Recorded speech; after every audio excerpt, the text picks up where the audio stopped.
Why am I so swollen and greasy? Here's the thing nobody tells you when you're shopping for a webcam. The specs don't matter. The reviews don't matter. The price doesn't matter. What matters is one thing. Do you like the way you look on it? That's the whole game. And webcam tech has come far enough that the answer to that question is no longer obvious. A $200 webcam can hold up to cameras that cost 10 times that, but only if you pick the right one. So we did the work for you. 6 of the most popular budget-friendly 4K webcams on the market going head to head. Logitech Brio, Elgato Facecam, Insta360 Link 2, and 3 from OBSBOT, the Tiny 2 Lite, the Tiny 3 Lite, and the Tiny 3. 6 rounds, 30 points, and a final judge who doesn't know which camera is which one costs what, or which one I'd quietly prefer to win.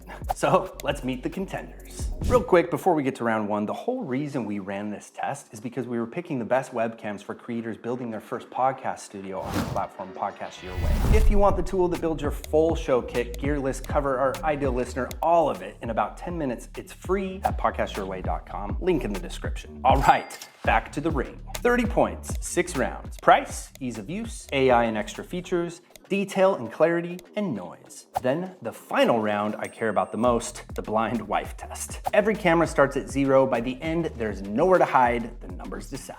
Round 1 is price. Cheapest gets the most points. No opinions, just math. Now, Veronica thinks that expensive means better. One of the things is that because pricing is subjective. Yes. You know, there's a lot of people like me that attach quality to how much the thing is worth or is going for. Yes, and you would be the type of person who, if it's more expensive, that would make your purchase decision. That would make my purchase decision. With that being said, that's not always the case because I have purchased expensive things that are trash. I think at this price range, we're probably just splitting hairs. We fought about this and decided that cheapest wins the round. Here's how that shook out. Facecam, Insta360, and Tiny 3 Lite each take 2 points. Logitech Brio and Tiny 2 Lite tie for the cheapest, 3 points each. And the Tiny 3 scores only 1, most expensive camera in the bunch. Round 2, ease of use. Every one of these cameras comes with a companion app. The question is whether the app helps you or fights you. Now with all of these webcams, you're gonna need an app to really control it and dial in the settings, take it out of the auto settings likely so that you can actually adjust the color and the brightness and everything that you want in your specific setting. And all of the apps allow you to do that just fine.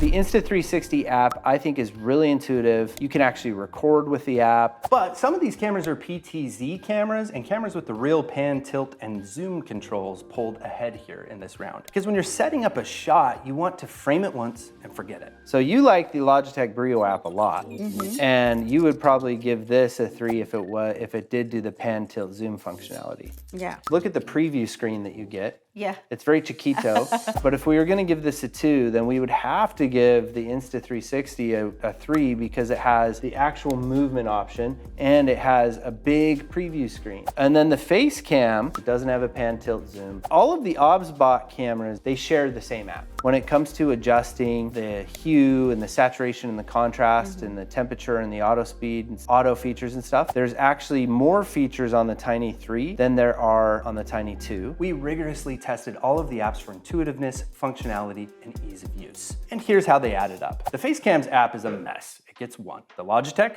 doesn't have PTZ, so it takes 2. Everyone else gets the full 3 points. Easy enough. Let's raise the stakes just a little bit and move on to round 3, AI and extra features. This time, there's a possible 4 points. For a podcast, most of these filters are a distraction. You don't really need to digitally shrink your nose on a podcast or make your body smaller. But there is one feature that actually matters, and that's AI auto tracking. Because a video podcast doesn't have to be 2 people glued to a chair anymore. You can stand up, you can walk around, you can move, you can demonstrate something, you can build something, and the camera will follow you. The Logitech and the Facecam app don't have tracking. Their filters are really unusable, and they don't have any AI features at all. They each get 1. The Insta360 will actually track you. It has some pretty cool AI features too. I really liked the skin softening on it, although Veronica wasn't very impressed. So it gets a 3. But if you're gonna get away with it, and I would say with all of these, you gotta err on the side of just using it subtly. Yes. Now, all 3 of the OBSBOT cameras actually use the same app, and all of them max out at 4 points for this round. Their AI is just cleaner and faster. They have tons of skin retouching and color balancing features, as well as the smart tracking. Okay, now that was just the warm up. Now, we're getting serious. Remember what I said at the top, the only thing that actually matters is whether you like the way that you look on the camera. Everything from here forward is about that. Detail, noise, and eventually Veronica's face. Here's where cameras start losing points they can't get back. Round 4, detail and clarity. 8 possible points in this round. This is where the real money is. Same shot on every camera, same lighting, same background, and then I zoomed in 300% and 500%. At 300%, some cameras fall apart. It's by zooming in that we can really see the pixelation, we can really evaluate the detail of each of these cameras, and we also tested these on a big flat screen TV as well, because believe it or not, a certain percentage of your viewers on YouTube are gonna watch you on a big smart TV. Now at 300%, some of these cameras really start falling apart. The Elgato Facecam in particular turned into colored squares, Minecraft vibe, or like a 90s television. So something that's interesting here is that the Tiny 2 light actually seems better to me than the Tiny 3 light. Yeah, I was gonna say that. But now watch the OBSBOT Tiny 3, same zoom level. You can count the hairs on Veronica's eyebrows. You can see the individual lashes. And the Insta360 is a no-no. Look at the Logitech. Yeah, the Logitech's not too bad. It's not too bad. It has something about it. I mean, but compare with the Tiny 3. We could also crank it up to 500% digital zoom, which matters, even though your editor would probably never punch in this far for emphasis on your footage. We can really get a sense of when these cameras become pixelated or lose detail. It also does matter though, because your clips are going to get cropped for vertical. You do need to be able to punch in at least 150, if not 200% on your footage. Your thumbnail also may need a sharp close-up. And if the camera falls apart here when we zoom in on it, every one of those things winds up looking cheap. After careful consideration and back and forth testing, here's how they scored. Insta360, 4. Logitech, 3. Tiny 2 Lite, 6. Tiny 3 Lite, 5. Facecam, 1. And Tiny 3 takes the max, 8 points. Look at that again. The Tiny 2 Lite scored higher than the Tiny 3 Lite. The cheapest OBSBOT camera held more detail than its own big brother at the zoom level. That was not the result I expected. And now let's move on to another brutal round, round 5, noise. This is another 8 possible points. Web cameras famously fall apart in the dark part of the frame. So I zoomed in to the darkest corner of every shot and looked for what nobody wants on camera. Grain, color speckling, moving static that makes footage feel cheap.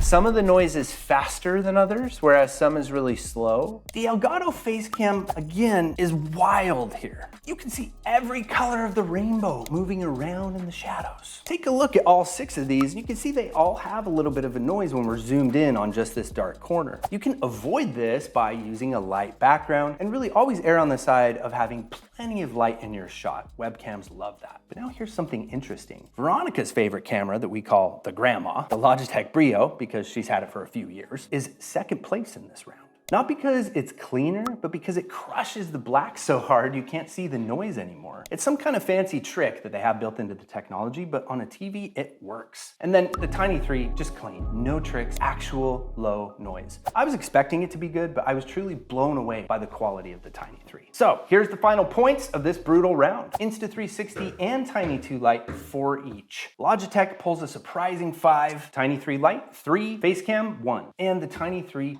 takes the max again, 8 points.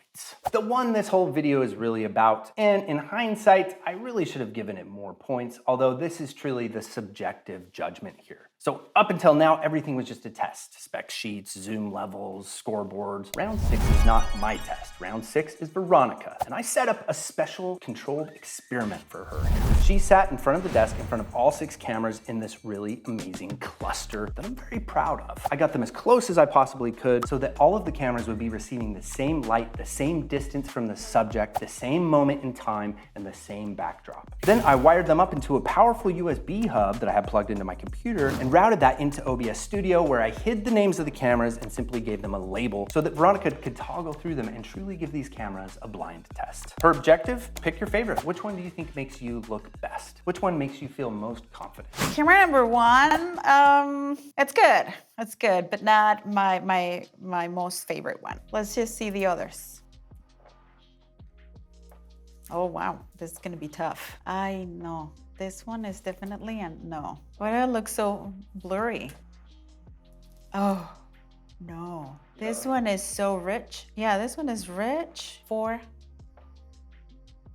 Oh, it's better, definitely. 4 is better than 2. I think it's because 4 gives me more definition, I would say, and I don't know the technical terms of these things, but the colors look more rich. Yes. Look at 3, I look a little pale. Let's see 5. Ah!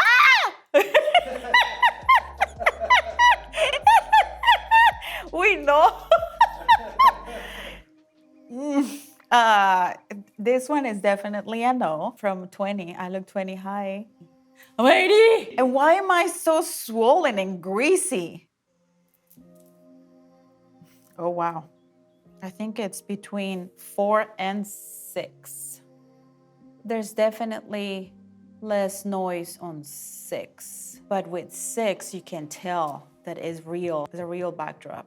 And you get a lot of detail. Every round before this, I was measuring cameras. She was measuring a feeling, and those two things do not always match up. She eliminated the Elgato in about 4 seconds. She called it swollen and greasy. To be fair to Elgato, she wasn't wrong. It also lost rounds 2, 3, 4, and 5. Her number 1 pick, probably not a surprise, the OBSBOT Tiny 3. She had a hunch that it was probably the Tiny 3, and perhaps that's because her assumption that most expensive usually means best turned out to be true in this case. Other than probably being able to guess the Tiny 3 and the Facecam, she had no idea what any of the other cameras were. So her number 2 was the Tiny 3 Lite, and her number 3, the Logitech, her grandma, which I thought was sweet. Here's another moment that got me, is when I told her camera 6 was the Tiny 3 and camera 1 was the Insta360, she was shocked. And I was shocked too when I compared the 360 to the others, because when I first popped on the 360, I thought it looked really great. But once you start comparing it to the others in the same environment, the same lighting, it really didn't add up. And then of course, once she saw what the Tiny 3 looked like, she couldn't unsee the difference. That's what this whole test was trying to prove. You don't know what a camera can really do until you put it next to something better. Converting her ranking to points, Insta360 and Tiny 2 Lite scored 2 each. Logitech and Tiny 3 Lite,